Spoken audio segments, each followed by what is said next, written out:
Shalom, salam sejahtera di dalam nama Tuhan Yesus. Nah, dalam video kali ini saya ingin menanggapi sebuah komentar atas video saya yang berjudul "Karena Gagal Paham". Jadi akibat gagal paham, keilahiannya ditolak, kemanusiaannya diterima. Maksudnya dalam video itu saya menyoroti bagaimana polemikus agama lain mengutip-ngutip kitab Injil yang menyatakan atau bicara tentang kemanusiaan Yesus. Tetapi di saat yang sama, ayat-ayat yang bicara tentang hakikat Yesus dalam keberadaannya secara utuh sebagai Sang Firman, Kalimatullahil Mutajassid, firman yang menjadi manusia, itu ditolak. Mereka menyimpulkan bahwa ayat-ayat ini bukti Yesus bukan Allah, Yesus hanya manusia.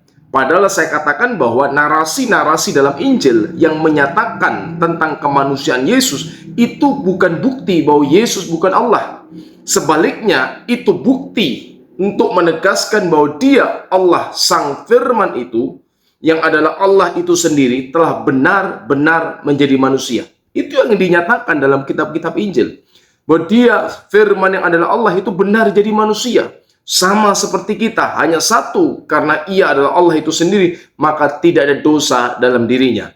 Dan tujuan kedatangannya untuk menebus, menyelamatkan umat manusia yang sudah jatuh ke dalam dosa. Nah, kemudian dalam video saya itu ada komentar begini.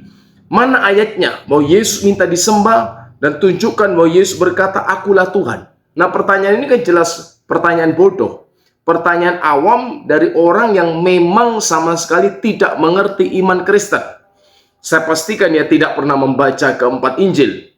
Atau kalau pun membaca, hanya membaca ayat-ayat yang dinyatakan oleh polemikus, tetapi tidak pernah membaca dan mempelajari secara utuh dengan jujur keempat Injil, seluruh isi perjanjian baru. Ia pasti tidak pernah baca.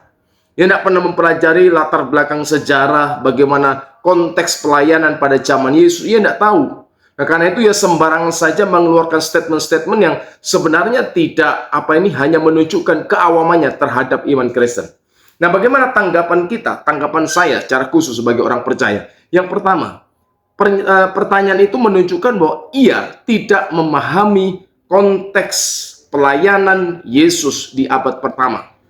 Bagaimana keadaan sosial, budaya, agama orang-orang Yahudi pada zaman Yesus. Jangankan mengaku diri Anahullah, menyebut nama Tuhan sembarangan saja, itu sesuatu yang sangat dilarang bagi orang Yahudi. Karena mereka sangat memegang secara harafiah pernyataan dalam kitab Taurat bahwa jangan menyebut nama Tuhan Allahmu dengan sembarangan. Sehingga orang Yahudi tidak berani mengeja nama diri Tuhan, tetapi menggantinya dengan sebutan Adonai, artinya Tuhan, Lord, atau Hashem, sang nama.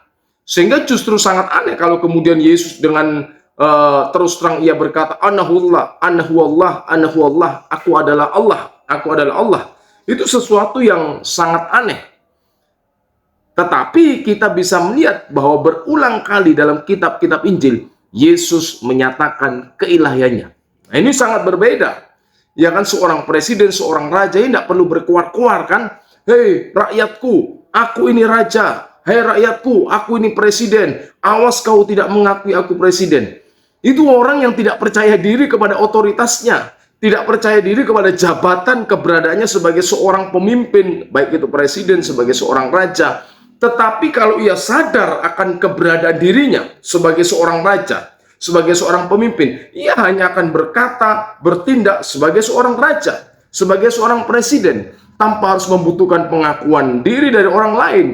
Demikianlah juga dengan Yesus Sang Firman yang menjadi manusia.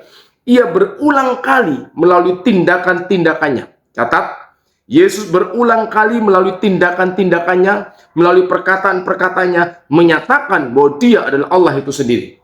Contohnya, mana ada nabi yang berkata, 2-3 orang berkumpul dalam namaku, aku ada di tengah-tengahmu. Tidak ada. Nabi adalah manusia, ia terbatas, ia dibatasi oleh ruang, dibatasi oleh waktu. Tetapi Yesus berkata, aku ada di tengah-tengahmu. 2-3 orang berkumpul dalam namaku. Nah, ini menunjukkan sifat maha hadir dari Yesus dalam keberadaannya sebagai Sang Firman, di mana ia ada di mana-mana.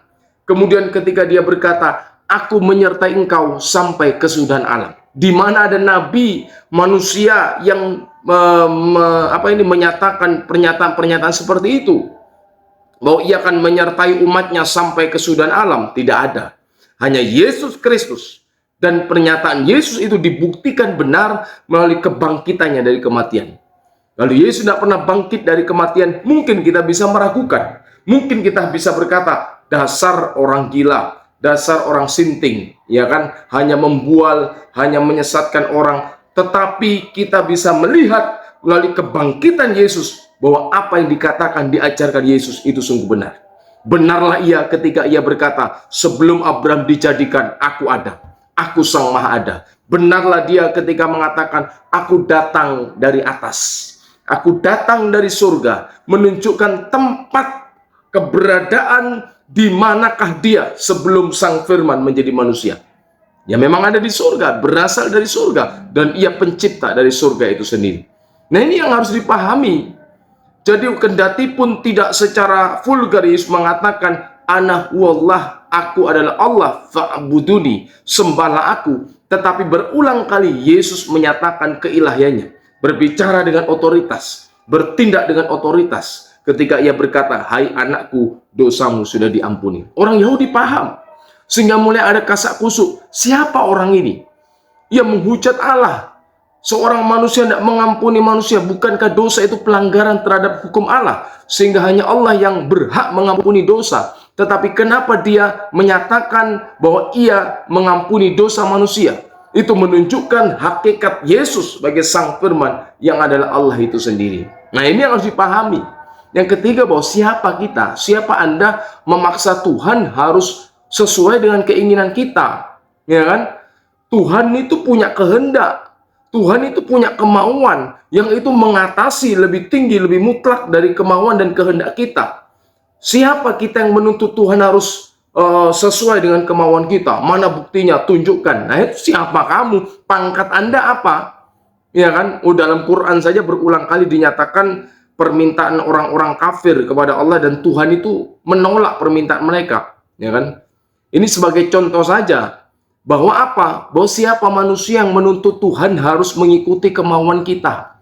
Dia Tuhan, dia berhak melakukan apa yang dikehendaki dan dimauinya sesuai dengan kehendaknya sendiri. Demikian juga dalam kitab Injil dinyatakan bahwa Yesus Sang Firman yang adalah Allah itu menyatakan keilahiannya. Dan dalam konteks monoteisme Yahudi, tidak boleh ada ilah yang lain selain Allah itu sendiri.